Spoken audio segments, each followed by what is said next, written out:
When I originally started this character, I did not think that a blood magic character in current day Path of Exile would be able to be as powerful as this one has ended up being. Without a doubt, so far in the last probably 2 or 3 leagues, this is the most powerful character that I have played since then. And at the current time of this recording, I've only spent maybe 25 divine total in gear. I could easily take this character significantly farther if I really desired to, but I've thrown it at basically every single bit of content in the game that I could think of, and I haven't really struggled at all, except for Uber Exarch, because that fight is terrible. Still killed him every time though. We've done every single one of the Uber bosses. Most of them are either deathless, one death, or, pretty comfortable. I've taken on Wave 30 Simulacrum, face tanked Kosis and Omniphobia in a really dangerous wave at like 29 and had little to no issues. And I've done just about everything I can at this point on this character. If you went back and told me, I don't know, a month or two ago that I would be playing a blood magic Firestorm character and farming Ubers easily, I probably would have laughed at you. But with the recent addition of tattoos, the left side of the tree has actually gotten a pretty significant boost in defensive abilities, and specifically blood magic has gotten some ease of access to more auras. With all of this combined, we have an archetype that actually might work for more than just Firestorm.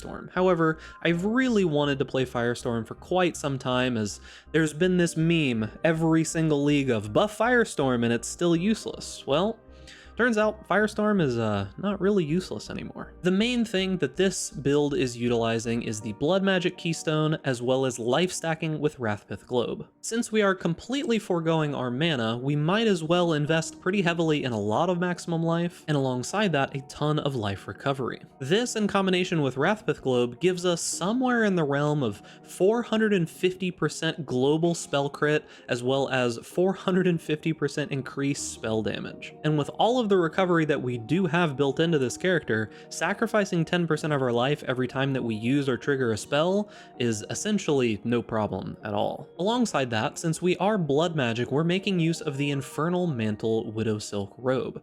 This is a chest piece that hasn't been used a lot in recent time because, well, blood magic has been kind of bad, and 100% increased spell damage taken when on low mana means that without some serious defenses, it is very, very difficult to make use of this chest piece without instantly dying anytime someone casts a spell in your direction. With blood magic, however, we can't be on low mana because 0 out of 0 is full mana. As much as dividing by 0 might cause problems, this is Path of Exile in a video game where we use the power of gods and demons to be able to overcome these kinds of issues, like math. And talking about the rest of our gear, there really isn't that much money invested into this character. Besides a couple expensive jewels and potentially the amulet after this video goes live, the rest of the gear is relatively straightforward to craft and not too expensive whatsoever. Now, if you're new to the channel, make sure that you subscribe, and without further ado, let's get into it. So there will be timestamps and chapters down below this video if you want to jump to any particular section, if you need like a refresh, and there are a couple of things that I can't really explain through text or through Path of Building, so I will need to do it here in the video, mainly stuff about like the Timeless Jewel and such, so you'll have to jump to those sections of the video to get those explained to you. However, this is my level 97 Blood Magic Firestorm Life Stack Inquisitor. Firestorm is good. Now, when I originally named this character Firestorm is good, I was kind of doing it as a meme because I didn't really expect this character to be as good as it ended up being. But with tattoos and a whole bunch of crazy shenanigans that we've done, this build ended up being extremely powerful. Now, talking about the basis of how this build works, we are scaling our life, which allows us to use Wrathpith Globe. This causes us to gain a bunch of crit, bunch of spell damage, and that is the main basis of our damage.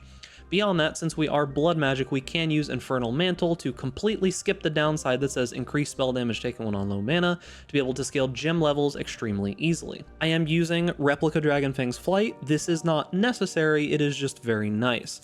This is the one piece of gear on this build that could get unreasonably expensive, and I can't really control that. As soon as I put this video out, it is potentially going to go up a lot in price. However, I do have alternatives for it in the Path of Building, and technically if you really went all out, this isn't even the best amulet. So don't go out of your way to try to price fix these because it's not actually worth it. But that is the main engine of the build. That's the main concept behind what I wanted to do here.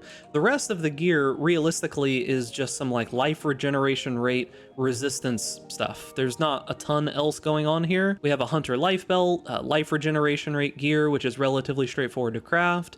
We have some like cast speed essence crafted rings, which are also super straightforward to craft, and then a weapon. My version I got a little bit lucky on, however you can make something 95% as good for a few divines, and once again all the crafting information is down in the path of building.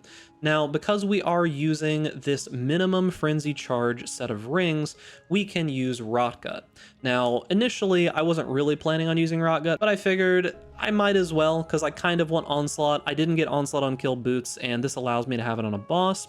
So with Rotgut and minimum frenzy charges, you might notice that we have these 2 frenzy charges here.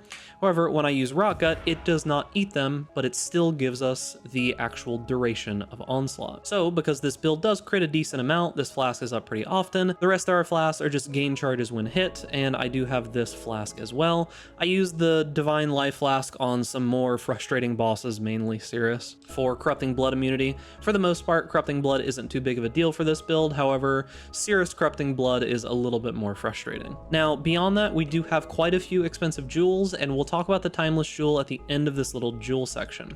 First, let's go ahead and talk about the Watcher's Eye here. You could take any Watcher's Eye that has any zealotry effect that is halfway decent, meaning like cast speed, crit, increased damage taken, as long as you also have this life recovery rate while affected by vitality. Now, this Watcher's Eye isn't even 100% necessary. It will reduce your life recovery rate by a bit, but you could easily just put in another rare jewel like this one and be more than fine. The Watcher's Eye is very nice, but not 100% required by any means. Now, the next jewel that we want to talk about is going to be this Red Nightmare, and this is the main thing that is allowing us to have 73 and I think 70 block. So we've got 73 attack block, 70 spell block without glancing blows activated. So if you're not aware, the Red Nightmare alongside some fire resistance tattoos is actually pretty insane, especially in this particular slot on the tree. Because of the way that we path, we get a bunch of block chance all throughout all of here, as well as block chance on this node. We want to come and take these life nodes anyways in this regeneration because we are a life stack build. So this just allows us to get a ton of extra gain damage. 9% of fire damage is extra chaos damage is actually pretty good, and a bunch of block chance. So Red Nightmare in this slot, really super powerful. Now, the Timeless Jewel. Okay, so you'll see this Militant Faith and you'll probably think to yourself that this is an unobtainable, crazy Militant Faith, and while the mods on it are actually quite good, there are a ton of these that are available, and it's not just the 33671 that is the ideal one. I went through and I found a ton that fit in this exact slot with these exact same modifiers, and whenever I go search on the trade website, there's roughly like 70 of them available at any given time. So the whole idea behind this Militant Faith is that we are using Inner Conviction here. We didn't really have a good way to generate frenzy charges anyways, so we went ahead with Inner Conviction since we have an easy way to generate power charges. And then also on top of that, using the minimum frenzy charge rings just allows us to kind of double dip there. But honestly, the main reason to use this Militant Faith is because of this node, Cloistered. Immune to elemental ailments while on consecrated ground if you have at least 150 devotion. Now, the important thing about this particular jewel here is that with all of these nodes taken that we have here, we hit exactly 150, and on top of that, all of the jewels that I list in the POB with the little, there's like a trade link here, I'll even show you here. In this trade link here, I've taken all of the different ones that work exactly the same here, and if we search, currently there's 76 of them available at around like 1 divine or a little bit less for the vast majority of them. Now, I am not saying that the price of this will not go up, but it is available and there is a decent amount of them. If we look at any, there's going to be 278 total that have matched that are available with this. So over the course of the day, you should be able to find one that works like this one does. All of those jewels have this exact node with cloistered, and it doesn't overwrite any of our important nodes that we have here. On top of that, if you really wanted to, you could get one that simply has the cloistered mod on Dynamo, and then you could spend 1 extra point. You could drop like a life node here or something and spend 1 extra point to get it here, which would probably double the amount of jewels that were available. So that link is in the path of building, and when we get to the path of building later, I'll show you a little bit about how to find alternative ones, but it is a little bit complicated. So that's the jewels, that's the gear. I talked about Rotgut. The other flasks are not really of too much interest. We are using a crafted 3% of life per second regenerated flask, but beyond that, these are pretty standard flasks. I went with fractured flask just because I'm lazy, but you could very easily reroll these yourself with just alteration orbs. You can even make money rolling flasks at this point. It's so straightforward. So that's pretty much all the gear. Let's talk about the skills. Now, there's a couple things that I want to talk about. This is kind of just an archetype that should work with a few different things. However, I did do a bit of testing on Firestorm itself, and you can see that my gem level here is 32, which is pretty insane. But I did test things like Awaken Spell Cascade. Now, if you're wanting to do clear, Awaken Spell Cascade is actually pretty decent. However, the problem is that even with Intensify and even with Concentrated Effect Support, when you get it all the way stacked up, they still don't overlap all the way. So unfortunately, as far as I can tell, it's not reasonable to try to get Awakened Spell Cascade to be able to make all of them overlap. The target would have to be insanely huge. It didn't work on any of the Uber bosses and such that I tried, but if there is a way, I mean, you could do it, but it essentially doubles the price of the build anyways, so I didn't really want to mess with it too much. So we just stuck with increased critical damage support. Now, notably, I did kind of mess around with Body Swap, and Body Swap can work in the same exact setup. It's definitely much better for clear. However, I don't really think that if you're playing this particular build that you were going for clear. You're kind of going for killing bosses and such. If you wanted to go Body Swap, you'd probably do a completely different setup on this build, but it would function. Last thing I want to talk about before we talk about the rest of the skills is going to be Vol Firestorm. Vol Firestorm is actually pretty good, but getting a level 21-20 Vol Firestorm is actually pretty tough because you are going to have to create it yourself. No one else is making level 21 Vol Firestorms. The big thing about this is that when you do use the Vol Firestorm, the last like 4 or 5 projectiles will all overlap in the middle, and it's pretty good for clear, but it's not super important. I'd probably say just get a level 21 Firestorm instead and just be happy with it. Now let's talk about skills. So Firestorm. The big thing to know about Firestorm has to do with its first portion and its second portion, because this is how we get to our total DPS. The Firestorm gem reads that the first impact has 100% more area of effect, and the first impact deals 325% more damage with hits and ailments. This is going to be that big meteor that you see happen first. Now, I do have Spell Echo here, but if you can see, it's that one big meteor, and then you'll notice there's a bunch of tiny meteors that land afterwards. And since we are going to be using Intensify support as well as Concentrated Effect, when we do stack up that Intensify, you'll notice that those tiny little meteors all pretty much overlap. And when we use Spell Echo together with that, we've got a ton of meteors coming down, a ton of little meteors coming down, all overlapping. However, it's not perfect. One thing to keep in mind is that not every single one of those tiny meteors is going through.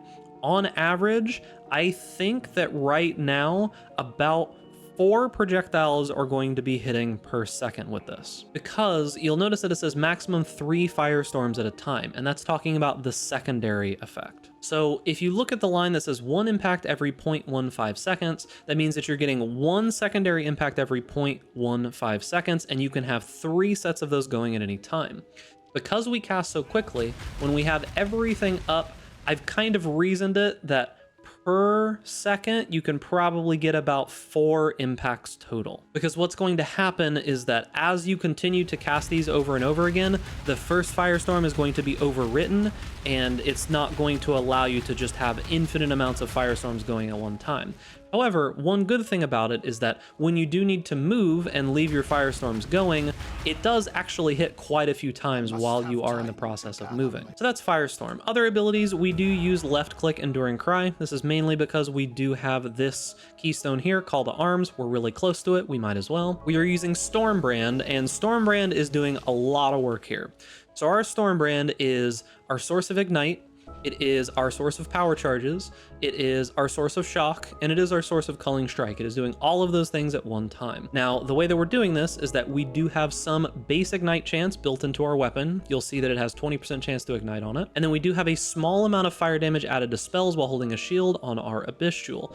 This allows our Stormbrand to do a tiny amount of fire damage. You'll see it just does 46 to 66, and it has, I think, a 20% chance to ignite. This is important because we do use a fire mastery that says that critical strikes with fire skills do not inherently ignite, but 100% increased damage with hits against ignited enemies. So that's giving us 100% increased damage. On top of that, power charge on crit means that we get pretty much free power charges at any time. We're using anomalous overcharge support, which for the most part, I was actually pretty surprised that with all of our generic scaling and such, is getting us pretty close to 20% increased damage taken, meaning 20% shock on uber bosses. Mine's not even leveled up to 20 yet, so it could be even a little stronger. And then we do have culling strike support. You might see that the dexterity is in red. That is because Replica Dragonfang's Flight allows us to level it up a little bit more than we should.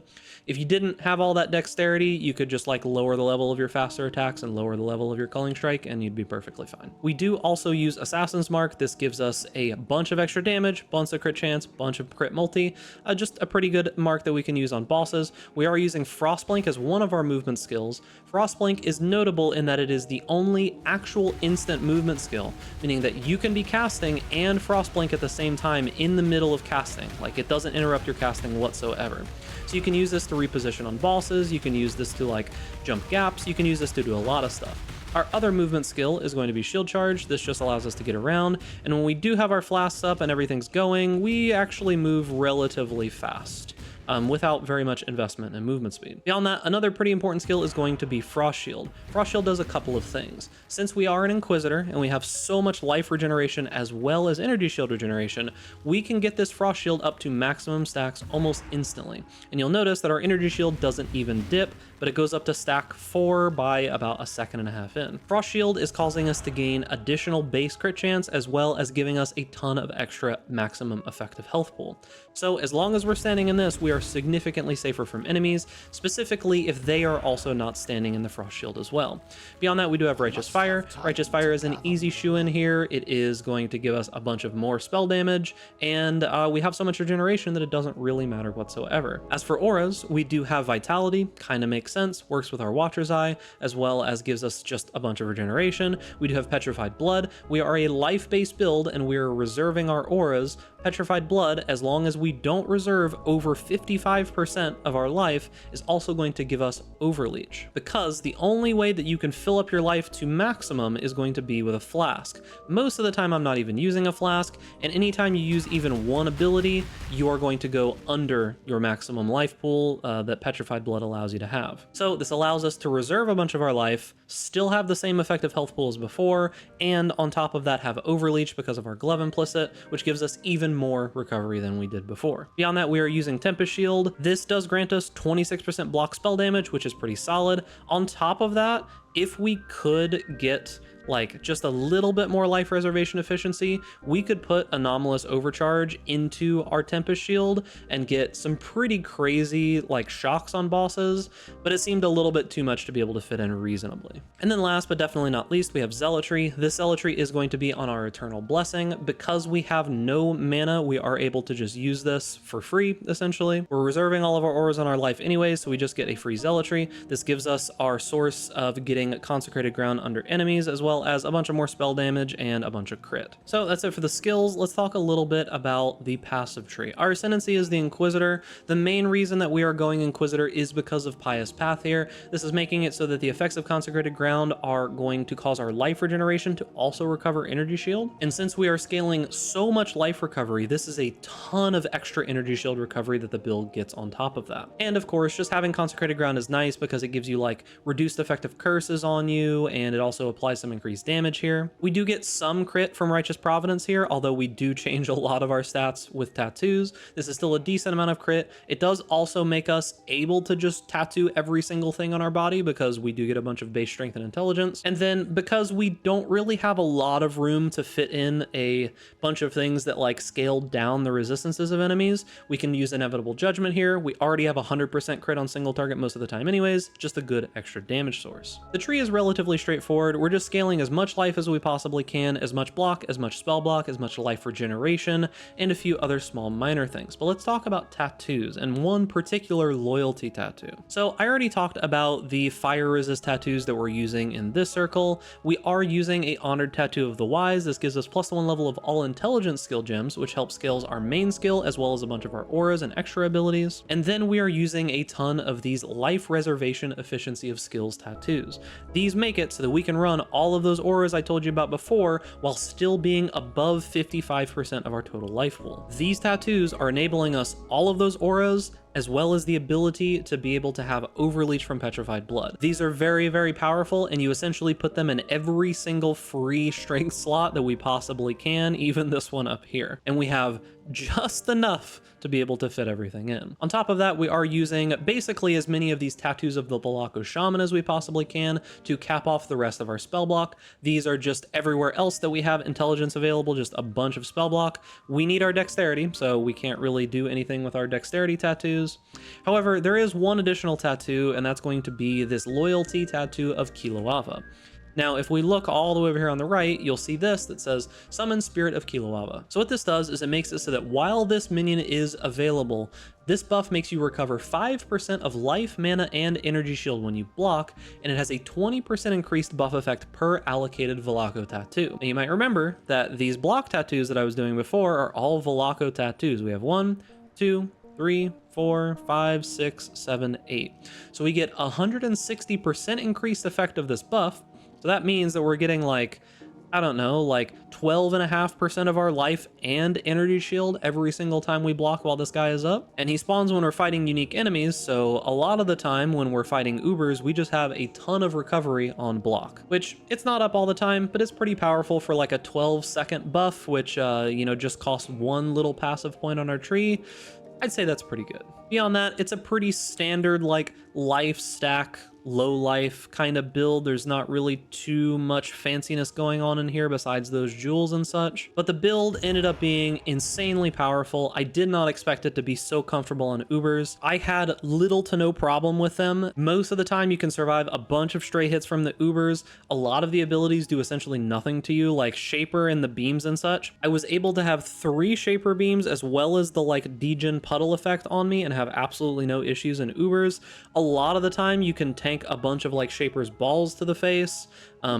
I would say if there's like 2 or 3 sets going at once, they'll probably still kill you. You saw in the previous, the early video that you can like stand still in a lot of the Exarch balls as well. The build is really tanky. It's not immortal. You're not going to be able to just survive forever if you stand and everything, but running into bad stuff is typically most of the time not too big of a deal. So now let's jump into Path of Building, and I'll show you a couple things as well as all the info that is over there. So let's go ahead and jump in. So here in the Path of Building, everything's going to be very, very similar to what I showed you previously in the actual game. Tree is pretty much exactly the same. I have added in a level 100 tree. Realistically, all this does is take a couple life points and add in a little bit of block there, but I know there's going to be some crazy people that want to play this build and go all the way to level 100. All of the skills are in here. Note that my character doesn't even have most of these alt qualities and such. I'm running just like normal quality gems on a lot of this.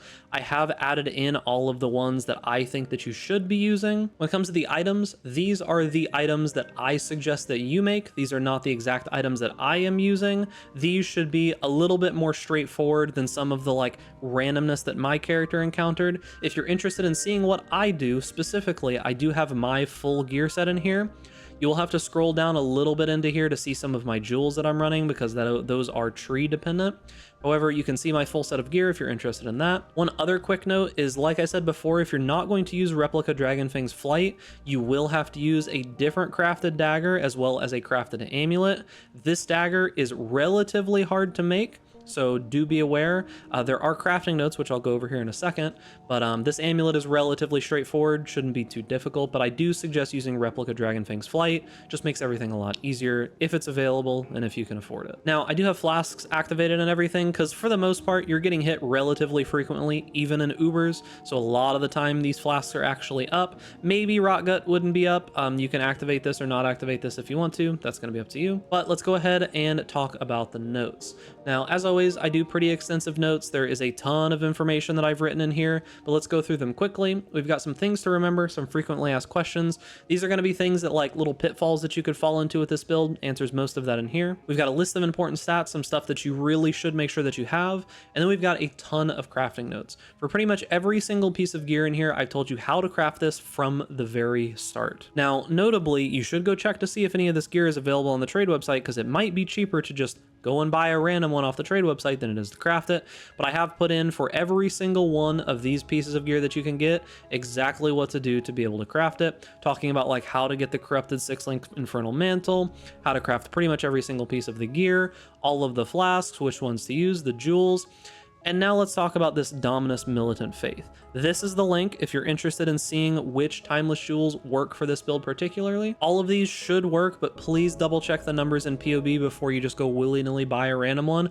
I did my best, but it's literally like 30 or 40 random 4-digit numbers that I had to all type in at once, so I might have made a mistake somewhere, and it's really hard for me to check if I made a mistake. Just double check if you go and look through these before, you go and spend a bunch of money on it. And while we're here, let's talk about it. So I said that there's a couple alternative ways that you could like choose different spots for that. Like you could go and grab Dynamo as one of the nodes instead of this one. So let's talk about how you can find a specific Militant Faith with Dominus here.